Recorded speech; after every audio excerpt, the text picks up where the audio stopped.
아뎀이라고 하는 아주 거대한 우상의 도시 에베소 지역에 편지를 보내고 있습니다. 그 성도들을 든든히 지키었던 그 말씀을 다시 확인시켜 주고 있는 것이지요. 어제 본문에도 보면 삼위일체 하나님께서 위대한 통치를 시작하셨고 신령한 복을 교회와 성도들에게 주시었다라는 이야기를 하셨습니다. 그러면서 이제 오늘 본문에 보면 바울이 이렇게 시작을 하지요. 이로 말미암아라고 시작을 합니다. 에베소 성도들이 바울이 전했던 하나님의 나라의 이 통치의 다스림의 말씀을 듣고 거기에 이제 믿음을 가졌습니다. 그리고 오늘 본문의 15절에 말하듯이 다른 성도들을 향한 사랑을 나타내 보였습니다. 아주 좋은 일이지요. 당연히 하나님의 말씀을 들었을 때 나타나게 되는 이제 열매들입니다. 바울이 그 이야기를 듣고 항상 감사한다라고 이야기를 함과 동시에 16절에서부터 쭉 이어지는 말씀을 보면 에베소 성도들에게 있어 무엇인가 좀 걱정하는 것이 있었던 것 같습니다. 무엇인가 좀 부족한 것이 있었던 것 같아요. 왜냐하면 지금 바울이 에베소 지역을 떠나 나온 지 한 5년 이상 정도가 시간이 지나 버렸기 때문에 물론 이제 그 성도들 사이에 믿음과 사랑이 있다라는 것이 감사했지만 좀 더 깊고 확실한 그 하나님의 복, 그 신령한 복을 좀 교회가 알았으면 좋겠다라고 내용을 다시 편지로 이야기를 합니다. 왜냐니까 어려운 말씀들이잖아요. 여러분 어제 한번 말씀 가지고 3절부터 14절 본문을 묵상을 해 보셨습니까? 묵상을 해 보신 분들은 아실 거예요. 이 내용이 뭐랄까 좀 뜬구름 잡는 듯해요. 여러 가지 좀 큰 단어들과 용어들은 표현을 해가지고 바울이 3절부터 14절까지 막 열심히 설명을 한 것 같은데 이게 좀 실제적으로 우리 삶에 이렇게 탁 와닿지 않는다는 느낌을 받았을 거예요. 그래서 하나님의 나라와 예정과 뭐 이런 이야기들, 뭐 비밀을 깨닫게 하시고 뭐 이런 것들, 이러한 것들이 아마 우리 눈에 보이지 않기 때문에 이제 좀 묵상하고 적용하는데 여러분 쉽지는 않았을 거예요. 바울도 그것을 너무나 잘 알았어요. 그래서 오늘 이야기를 합니다. 내가 전했던 말씀들 가운데 여러 가지 너희들에게 좀 이해가 안 되고 복잡한 내용이 있을 것이지만 그 안에서도 너희들이 좀 특별하게 좀 더 깊게 그리고 반드시 이해하고 알았으면 좋겠다 하는 내용이 있었어요. 그래서 그 내용을 바울이 오늘 이제 기도하는 거예요. 왜냐하면 그게 사람의 힘으로 알아지는 게 아니잖아요. 이제 그래서 바울은 오늘 기도를 합니다. 이게 보시면 하나님을 알게 해달라고 가장 먼저 기도를 합니다. 하나님을 알게 하시고라고 이제 기도를 했을 때 아마 에베소 성도들은 좀 고민이 들었을 거예요. 좀 난처하기도 했을 거란 말이지요. 왜냐합니까? 에베소 성도들이 이미 하나님을 알고 있잖아요. 얼마나 에베소에 3년 동안 배우면서 하나님을 알고 있었겠어요. 그런데 바울이 다시 편지를 5년 만에 해가지고 기도하기를 하나님을 알게 해달라라고 기도를 한 거죠. 아마 그런 생각 들었을 거예요. 내가 하나님을 모르고 있나? 나는 그럼 하나님을 진짜로 알고 있나? 이런 생각이 들었을 거란 말이죠. 근데 바울이 이렇게 기도하는 것이요, 참으로 이해가 돼요. 저도 마찬가지고 오늘 이 새벽에 말씀을 듣는 여러분 모두가 하나님을 알게 되기를 정말로 간절히 다시 한번 기도를 저도 드립니다. 이미 하나님을 알고 있는 분들은 그 하나님을 더 충만하게 아시기를 또한 기도합니다. 왜 이렇게 바울도 그렇고 저도 이야기를 하냐니까요. 하나님을 아는 것은요, 지식과 이론으로는 절대 알 수 없어요. 내가 어떠한 하나님을 아는 공부를 했거나 다른 사람에게 그냥 하나님에 대해서 무엇을 들었다고 해서 내가 하나님을 알고 있는 게 아니에요. 왜냐하면 이 하나님을 안다라고 하는 것은요, 지혜와 계시의 영이 있지 않으면 절대로 알 수 없어요. 이 땅에 존재하는 우리 인간들 가운데 성령 하나님께서 지혜를 주시고 깨닫도록 우리에게 빛을 비추어 주시지 않으면 하나님을 아는 사람이 단 한 사람도 있을 수 없는 거예요. 하나님의 발톱에 눈금 하나라도 알 수가 없어요. 그럼 다시 말하면요, 하나님을 내가 안다, 하나님을 알고 있다 라고 말하는 성도들은 이미 지혜와 계시의 영을 받고 그 지혜와 계시의 영으로부터 하나님에 대한 깨달음을 받았다라는 의미거든요. 그러니까 이 지혜와 계시의 영이 없는 사람은, 그것을 아직 맛보고 경험하지 못한 사람은 하나님을 모르고 있다라는 거예요. 성도 여러분, 오늘 바울이요, 하나님을 알게, 지혜와 계시의 영을 통해서 하나님을 알게 해달라고 이제 기도를 하면서요, 우리에게 그 밑에 이렇게 말을 해요. 그 지혜와 계시의 영을 통해서 하나님을 알게 되면 어떠한 일이 성도에게 일어나게 될 것인가를 알려줘요. 그 내용까지도 사실은 이제 기도하고 있는 거지요. 지혜와 계시의 영으로 하나님을 알게 돼가지고 이러한 일들이 성도들에게, 교회에게 일어나기를 하나님 또 기도합니다 라고 말하고 있는 거예요. 그러니까 오늘 이제 우리가 18절에서부터 쭉 내용을 보시면 내가 정말로 지혜와 계시의 영을 받아서 하나님을 알고 있는가 라는 사실을 또 확인도 해볼 수 있는 거예요. 한번 봅시다. 바울이 어떻게 무엇을 또 기도하는지. 처음에 이렇게 말하지요. 18절이에요. 지혜와 계시의 영을 받아서 하나님을 알게 되면요, 마음의 눈이 밝아져요. 마음의 눈이 밝아져 가지고 하나님이 부르신 소망이 무엇인지를 알게 된다라고 말했어요. 하나님을 아는 자가 그렇다라는 거예요. 눈이 밝아진다, 마음의 눈이 밝아진다라는 것은 뭐냐면, 고린도후서 4장에 바울이 이렇게 말하잖아요.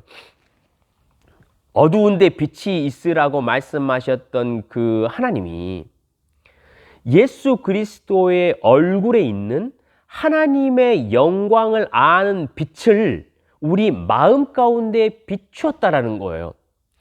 그러니까 지혜와 계시의 영이 우리에게 역사를 하면요, 우리 심령 가운데 마음의 빛이 들어와요. 그래서 하나님의 영광스러움이 무엇인지를 알게 된다라는 거예요. 그래서 이 마음 속에요, 새 창조가 생긴다라는 거예요. 새 마음과 새 영이 생겨요. 우리 마음에 어떠한 눈꺼풀 같은 것이 여러분 벗겨져요. 그래서 하나님에 대한 어두운 생각들, 무지한 생각들이 여러분 싹 사라지게 돼요. 마음에 하나님의 말씀이 딱 새겨져요. 하나님의 말씀이 새겨진다라는 의미가 무엇이냐면요, 우리 마음 안에 내 새로운 본성처럼 하나님을 향한 어떠한 갈망이 생겨요.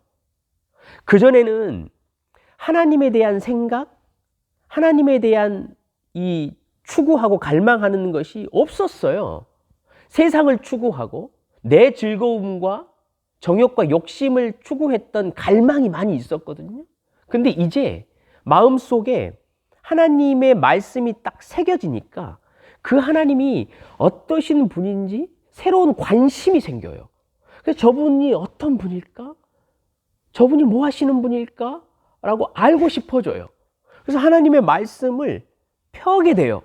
그래서 이 말씀에서 하고 있는 말에 대해서 아멘이 우리 속에서 나오기 시작하는 거예요. 우리 마음이 밝혀졌다라고 말하는 거예요. 그래서 이 마음이 밝혀지잖아요. 그러면 이렇게 말하지요. 부르심의 소망이 무엇인지를 알게 돼요. 예수님이 십자가에 죽으셨잖아요. 그리고 하나님 아버지가 천지를 창조하시기 전에 우리를 부르셨단 말이에요. 택하셨단 말이에요. 아버지가 택하시고 예수가 그 택하심을 위해 고통 가운데 죽으시고 성령으로 말미암아 우리에게 인치심의 도장을 딱 찍어 주셨어요. 그래서 우리를 부르셨거든요. 야, 도대체 이렇게까지 하셔야 하는 이유가 무엇인지를 알게 되는 거예요. 그 위대하신 삼위일체의 하나님이 한낱 벌레와 같은 나를 왜 부르셨을까? 라는 것을 이제 깨닫기 시작해요. 마음에 콩깍지가 딱 벗겨지고 하나님의 나라가 보이기 시작하니까. 성도 여러분, 하나님이 저와 여러분을 왜 부르셨습니까? 그 부르심에 대한 소망이 있으십니까? 가장 존귀하신 예수를 가장 처참하고 죄악 가운데 빠져 있는 우리를 위해서 죽이신다라는 게 이해가 되십니까? 우리를 여러분 하나님을 기뻐하는 자로 삼기 위해서 부르셨어요. 하나님 안에서 안식하는 자로 삼기 위해서, 그 아들을 삼기 위해서 부르셨다라는 거예요. 우리가 지금까지 인생을 살면서는요, 세상의 것을 쫓아다니면서 기뻐했어요. 죄와 사망 가운데 빠져서 죽어가고 있음에도 불구하고 거기에 우리의 안식이 있다라고 생각하면서 거기를 계속 쫓아갔단 말이에요. 이제 아니에요. 그렇게 하지 말라라는 거예요. 세상에 있는 그 정욕과 욕심과 자랑들 안에는 우리의 생명이 없다라는 거예요. 우리의 소망이 없고 우리의 기쁨이 거기에는 없다라는 거예요. 그걸 알라라는 거죠. 예수 안에, 우리 하나님 아버지 안에 소망이 있다라는 것을 알라라는 거예요. 그것을 위해서 우리를 부르셨다라는 거지요. 그것을 알게 돼요. 그것을 알게 되니까 이제 세상의 식탁에 앉아서 입맛을 다시던 우리의 소망이 사라지기 시작해요. 야, 여기에는 진짜 소망이 없구나. 내가 지금까지는 돈을 찬양하고 명예를 찬양하고 열심히 찬양을 했는데 그걸로부터 돌아오는 것은 정말로 아무것도 없구나. 더 목이 마르구나. 이것만 돌아오는구나 라는 것을 아는 거예요. 세상의 식탁에 이제 앉지 않아요. 나의 소망은 하나님께 있으니까, 나를 하나님의 식탁으로 부르셨으니까 이제 그 식탁에 앉기를 더 갈망한다라는 거예요. 그런 일이 여러분 우리 안에 일어나요. 두 번째는 또 이렇게 말하죠. 성도 안에서 그 기업의 영광의 풍성함이 무엇인지를 알게 돼요. 지혜와 계시의 영이 우리 안에 딱 생기게 되잖아요. 그러면요, 내 유산이 무엇인지를 알게 된다라는 거예요. 이 기업의 풍성함이라는 것은요, 내가 받을 유산을 말해요. 이 땅을 살면서 아버지의 것을 누리지만 내가 이 땅에 살던 삶이 맞춰지면 나에게는 내가 말로 표현할 수 없는 위대하고 어마어마한 유산이 나에게 있다라는 것을 알게 된다라는 거예요. 여러분, 그 유산이 무엇인지 여러분 알고 계십니까? 그 유산은 다른 게 아니에요. 하나님 자신이에요. 내가 이 땅 가운데 살아갈 때 나를 먹이시고 입히셨던 그 하나님 자신을 내가 유산으로 받는 거예요. 그 하나님 장막 안에 함께 거하는 거죠. 내가 이 땅 가운데 살면서 새벽마다 부르짖고 새벽마다 찾았던 그 하나님, 때로는 나의 기도에 응답하셨고 때로는 내가 기도했던 것에 대해서 내가 원하는 대로 응답하시지 않고 다른 방향으로 인도하시면서 나에게 선을 이루셨던 그 하나님, 내가 그처럼 갈구하고 쫓았고 순종하려고 애썼던 그 하나님, 보이지 않았던 그 하나님, 그 하나님을요, 내가 유산으로 이제 직접 받는 거예요. 그것을 알기 때문에, 그 유산이 나에게 풍성하게 있다는 것을 알기 때문에 이 땅 가운데 살 동안요, 좀 재산 없이 살아도 조금 못 먹고 조금 못 입고 나그네처럼 살아도 성도에게는요, 두려움이 없는 거예요. 왜냐하면 짧은 나그네의 삶을 살고 나면 나에게 있는 유산이 어마어마하게 많이 있다는 것을 알게 되니까. 생각해 보세요. 이 땅 가운데 사람들도 그렇잖아요. 내 부모에게 내가 정말로 헤아릴 수 없는 풍성한 유산이 있다라는 것을 알게 되고 믿게 되면요, 그 자식들 이 땅 가운데 살아갈 때요, 두려워하지 않아요. 걱정 없이 살아요. 잠시 못 먹고 못 입더라도요, 그것을 아는 자들은요, 이 땅 가운데 떵떵거리고 담대하게 산단 말이에요. 성도의 삶이 그런 거예요. 하나님을 나의 유산 자체로 받는다라는 사실을 알게 되면요, 여러분, 성도는 그렇게 기뻐할 수 있다라는 거예요. 마지막으로 한 가지를 더 이야기하지요. 19절이에요.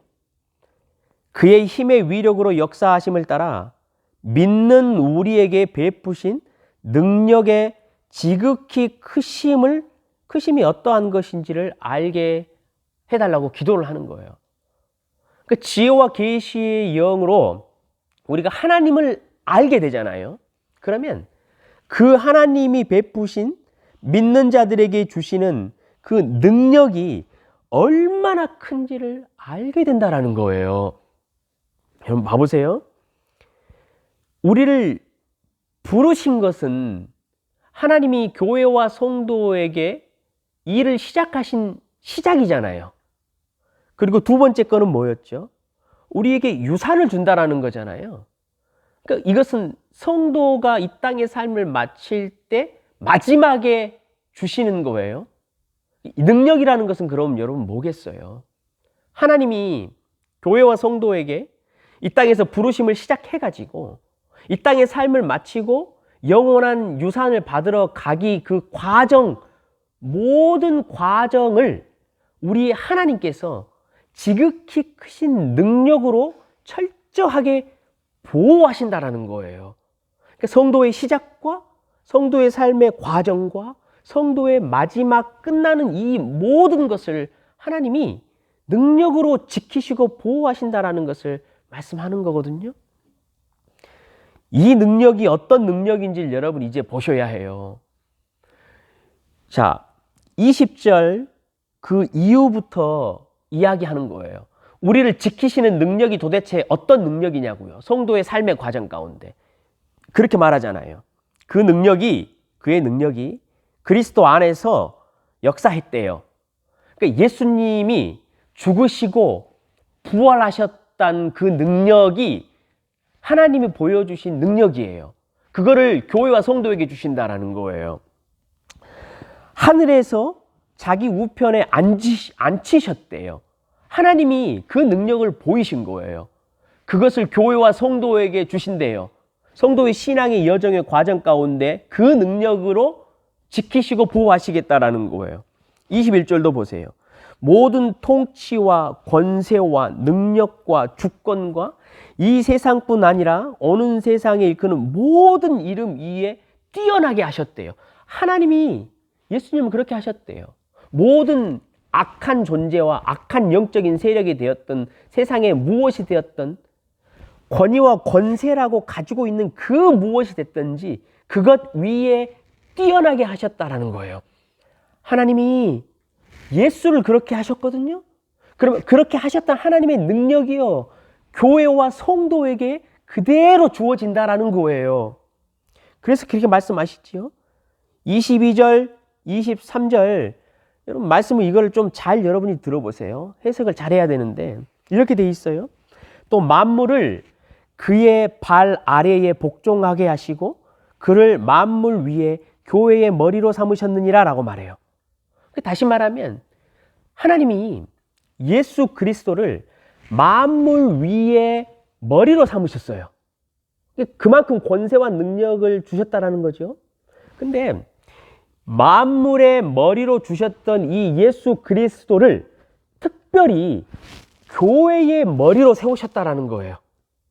그러니까 만물을 통치하시는 그 권세이신 예수 그리스도가 특별히 교회, 우리 성도들의 모임에도 머리가 되는 거예요. 그러면서 23절에 이렇게 이야기해요. 교회가 그의 몸이래요. 그러니까 교회는 그 권세 많으신 예수 그리스도를 머리로 삼는 몸이에요. 하나라는 거예요. 그게 우리 성도라는 거지요. 첫 번째. 그 성도 교회가 또 무엇이냐면요. 충만함이라고 이야기를 해요. 다시 말하면 만물 안에서 만물을 충만하게 하시는 그 예수 그리스도의 충만함이라고 표현을 해요. 이 표현이 좀 어렵잖아요. 제가 설명을 이제 드릴게요. 봐보세요. 교회와 성도가 갖는 권세가 그 능력이 무엇인지를 이제 설명하고 싶은 거예요. 예수님이요, 권세를 가지시고 죽음에서 부활하셨잖아요. 하나님의 우편에 앉으셨잖아요. 모든 악한 존재와 권세들의 머리가 되셨잖아요. 그 머리이신 분이 몸이신 교회와 하나예요.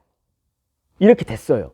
그러면요, 이 예수 그리스도가 가지셨던 이 머리가 가지고 계시는 모든 권세가 곧 몸인 교회의 권세라는 거예요. 놀랍지요, 여러분? 하나님이 예수 그리스도에게 쏟아부었던 그 죽으시고 부활시키시고 승천하시고 세상의 모든 악한 존재와 권세들 위에 뛰어나게 하신 그 권세, 그거를 교회에 주셨대요. 성도들에게. 또 있어요. 만물의 충만함이 교회래요. 예수님이 자신이 가진 모든 권세를요, 만물 위에 충만하게 하시거든요. 그런데 찾아봤어요. 예수님이 가지신 그 놀라운 힘과 권세를 충만하게 펼쳐낼 수 있는 곳이 어디 있는지 찾아봤는데 이 세상에 어떤 기관에도 어떤 사람들의 모임에도 그 권세와 능력을 충만하게 펼칠 곳이 없었어요. 그 예수님의 권세를 충만하게 펼칠 수 있는 그 충만함이 나타나는 유일한 기관은 어디라고요? 교회라는 거예요. 그 말이요, 만물 안에서 만물을 충만케 하시는 이의 충만함이라는 거예요, 교회가. 그러니까 여러분, 교회와 성도가 가진 권세는요, 하나님이 교회와 성도들에게 주신 이 능력은요, 말로 형용할 수가 없어요. 죽으심에서 부활시킨 권세예요. 이 땅의 모든 사단의 권세든지 사망의 권세든지 죽음이든지 죄악이든지 정치든지 무엇이든지 어떤 권세들보다 그 뛰어난 권세를 교회와 성도들에게 충만하게 부어주셨다는 거예요. 여러분, 죽음이 두렵잖아요. 우리 두려워요. 우리 성도들 가운데도요. 그리고 관련된 사람들 가운데 암이 걸리고 고통과 어려움이 여러분 많이 있어요. 죽음이라는 것은요, 아무도 피해갈 수 없어요. 피해간 것처럼 보이지만 결국은 누구나 다 당해야 하는 거예요. 우리 인생을 가장 두렵게 하는 거예요. 이 두려움과 고통이요, 세상에 어떤 기관에 가보세요. 위로받을 수 있어요? 그거 이길 수 있어요? 없어요. 그러나 교회는 달라요. 성도는 달라요. 예수 그리스도를 죽음에서 부활시켰던 권세가 성도와 교회에 충만하기 때문에 교회 안에서는요, 성도 안에서는요, 죽음을 이겨요. 부활이라는 것이 있기 때문에 그래요. 우리가 죽어도 다시 살고 살아서 그를 믿는 자는 영원히 죽지 않는 그 권세를 우리가 가졌기 때문이에요.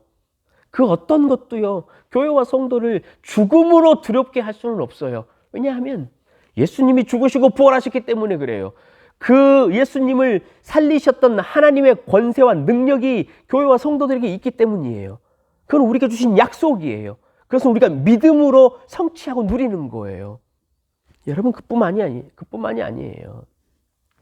사단의 권세, 우리를 두렵게 하고 우리를 스트레스 받게 하고 하는 모든 이 권세들이요, 교회와 성도의 발밑에 있어요. 여러분, 그걸 기억하셔야 해요. 우리가 그 사단의 역사와 우리에게 주는 스트레스와 우리에게 주는 무기력감과 우리에게 주는 모든 어두운 것들은요, 우리 발밑에 있어요. 그것을 알으셔야 해요. 그게 약속이에요. 우리가 받은 능력이에요. 성도에게 어려운 일이 없다는 말이 아니에요. 어려운 일이 있지요. 고통스러운 일이 있지요. 그럼에도 불구하고요, 그런 어려움과 고통스러운 일이 성도에게 눈끝만큼도 영향을 미치지 못한다는 거예요. 왜냐하면 세상에 모든 권세와 힘이라고 하는 존재들은요, 이미 예수 그리스도 이름 아래, 곧 그를 믿는 자에게 나타나는 능력, 그 발 아래 여러분 밟혀 있다라는 거예요. 저와 여러분이 그것을 알아야 해요. 그 능력이 성도에게 있어요.